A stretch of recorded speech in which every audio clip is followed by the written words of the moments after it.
દાદા શું કહેશો, સાહેબ આવ્યા છે? હા, હિમા સાહેબ, એવું હું બોટાદથી આવું છું. બોટાદ જિલ્લાનું સુંદરિયાણા ગામ, રાણપુર તાલુકો.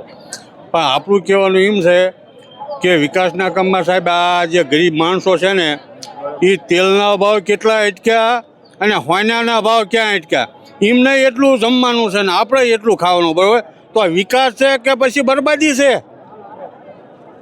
બધી પબ્લિકને તો એ જ ખાવાનું છે ને.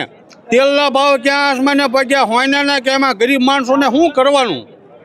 સાહેબ આવ્યા, કરોડો રૂપિયાનો આજે ખર્ચો થયો છે, કરોડોનું આંધણ થયું. આટલા પબ્લિક માટે વાપરા હોત તો બધા ગરીબ માણસો ન્યાલ થઈ જાય.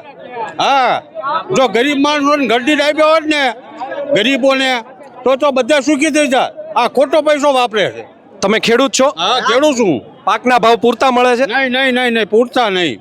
હવે અત્યારે જે અમારે કપાસનું ઉત્પાદન ચાલુ થશે ને, એટલે નવો કપાસ હોય ત્યારે ભાવ ઊંચા હોય, જ્યારે કપાસ આવે ત્યારે ભાવ ડાઉન થઈ જાય છે. તો આમાં શું કરવાનું? અને આ મોંઘા ભાવના ખર્ચા સાહેબ. સાહેબ તો કે છે અમે વિકાસ કર્યો છે, ખેડૂતોને પૂરતા ભાવ મળે છે. ખોટી વાત.